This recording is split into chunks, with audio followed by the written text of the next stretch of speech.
Representative Spiller, is refuse a term that is defined in Texas statute? That I don't know. It probably is in some statute somewhere, but I don't. As a refusal in the penal code, I'm not certain on that. Yeah. So, given that there isn't a clear definition for what refusal to comply means, could you see there being some confusion where someone could get prosecuted? It would. My understanding is, as far as the code construction would be, if it's not otherwise defined, and I don't know that it's otherwise defined, it's at least not in the penal code, but that you would, under the code of construction, that you would use the common meaning. And by definition, if I refuse something, I'm making a conscious decision to not comply with something. So here, by definition, I see what we're trying to address here, but I don't think that it's necessary. Do you think that it's reasonable for us to be absolutely sure both about what that definition is, or to offer some clarity if we're talking about locking people up for up to 20 years? Well, it seems pretty clear to me. So, I mean, in my mind, I'm kind of a simple thinker, but in my mind, I don't think it's necessary. I think it's very clear here that.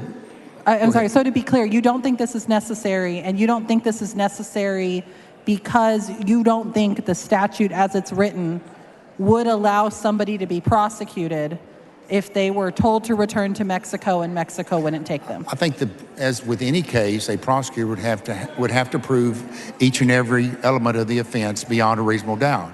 I'm trying to figure out how a prosecutor could prove that someone refused to comply when, in fact, they agreed to comply, attempted to comply, did everything asked of them, and yet the receiving country was the party that didn't cooperate. I don't really see how you prosecute someone for that.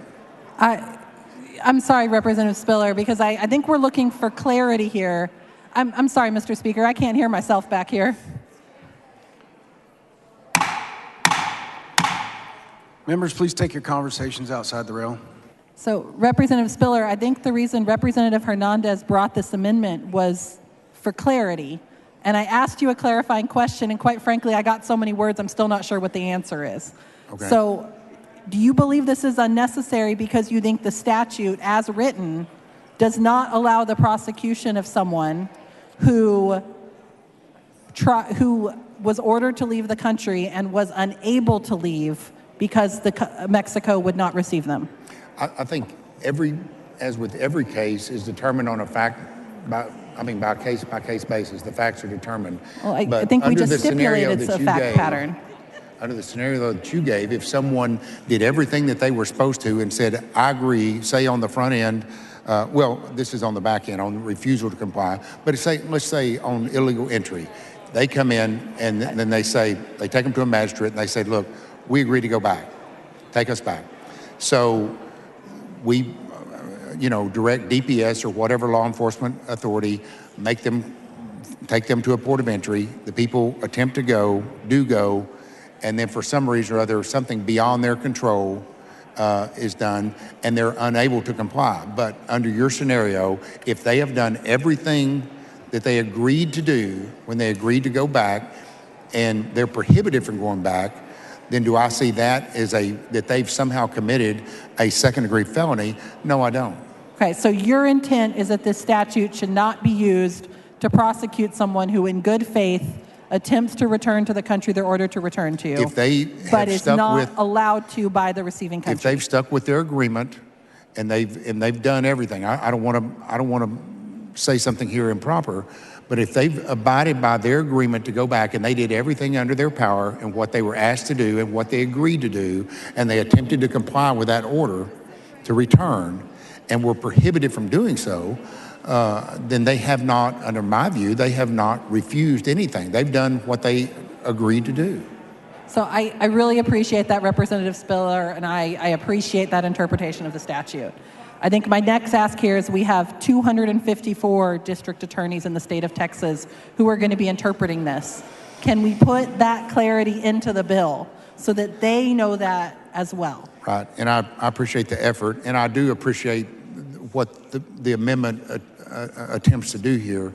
But as I've stated, I think it's clear. It's very clear to me, and I think the bill is fine the way it's written in that respect, in regard to that issue. I mean, with all due respect, you know, Representative Hernandez is an attorney. There's a lot of members on this floor who don't see that as very clear. Right. And I know we discussed this last special session on the last day of Groundhog Day. Right. In my experience has been you have two or more attorneys in a room, you probably have differing opinions. So I get that, I respect that, but I think I think it's fine the way it is. So what would the harm be of adding this language to the bill? I don't know that it would be harmful. I just don't think it's necessary, other than the harm that we're further delaying the crisis that we have on our southern border. You know, my goal is to get this bill passed and get it passed cleanly and get it on the governor's desk, because every day, based on the month of September alone, every day that we delay or this process is delayed is approximately 9,000 people that enter our state illegally. Some are terrorists, we know that. We 169 from last year, and that's more than the 6 previous years combined.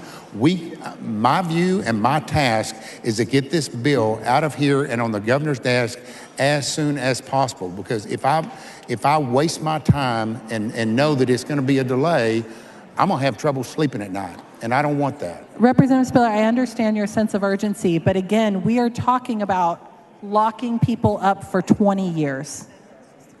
Not days, years. Right. Don't you think we owe it to them to get this right and to make sure no one is convicted of something they don't deserve to be convicted of? I would never want anyone convicted for something that they shouldn't be convicted of. But again, I think the bill addresses that. I think it's very clear. I don't think that's going to happen. And I think it's fine the way it is. We know we're going to be here until at least the end of the week. I think the Senate has plenty of time to concur on this amendment. Right. And like I say, every day that goes by on average, is approximately 9,000 people that enter our state illegally. And my job is to get this bill to the governor. All right. Thank you, Representative Spiller.